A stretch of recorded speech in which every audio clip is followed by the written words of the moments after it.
महाराष्ट्र में सीएम पद को लेकर चल रही खींचतान खत्म नहीं हो रही है।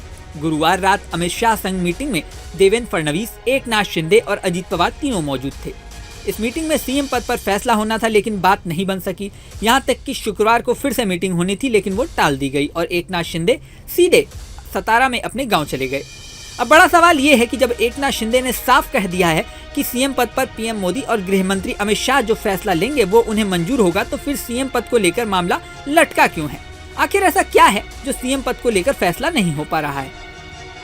मीडिया रिपोर्ट का दावा है कि एकनाथ शिंदे डिप्टी सीएम पद पर खुद को नहीं रखना चाहते, बल्कि अपने किसी खास को डिप्टी सीएम बनाना चाहते हैं।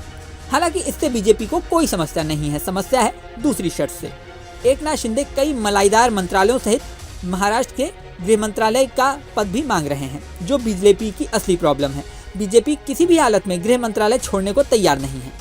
यहाँ तक कि दावा किया जा रहा है अमित शाह ने मीटिंग में फिर से एकनाथ शिंदे के सामने केंद्रीय मंत्री बनने का ऑफर भी रखा, लेकिन एकनाथ शिंदे केंद्रीय मंत्री बनने की बजाय महाराष्ट्र में गृह मंत्रालय लेने पर अड़े हुए हैं। सूत्रों के अनुसार एकनाथ शिंदे का कहना है कि पिछली बार वाला फॉर्मूला इस बार भी लागू हो। महाराष्ट्र में पिछली बार डिप्टी सीएम और गृह मंत्रालय दोनों ही चीजें बीजेपी के पास थीं और सीएम पद पर शिवसेना शिंदे गुट के एकनाथ शिंदे विराजमान थे।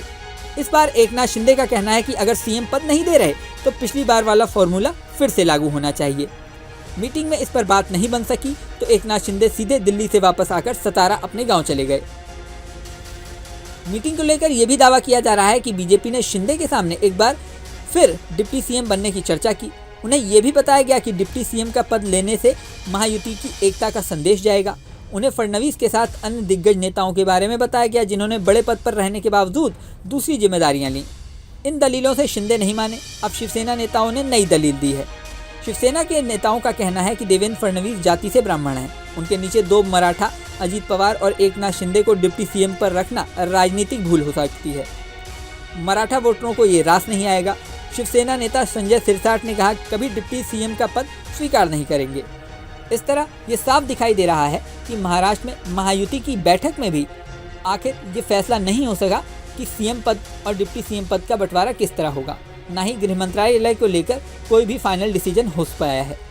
अब एकनाथ शिंदे के सीधे सतारा अपने गांव चले जाने से और शुक्रवार को होने वाली बैठक टल जाने से एक नया राजनीतिक संकट खड़ा होता हुआ दिखाई दे रहा है।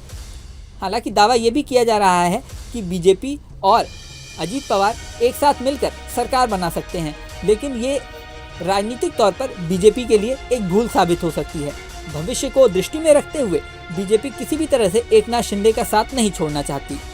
अब एकनाथ शिंदे को कैसे मनाया जाता है, सीएम पद पर फैसला कब होता है और कैसे होता है, डिप्टी सीएम और गृह मंत्रालय किसके पास जाते हैं, इन सब सवालों के जवाब समय देगा। इस वीडियो में फिलहाल इतना ही। बने रहें न्यूज़ नेशन के डिजिटल प्लेटफॉर्म पर।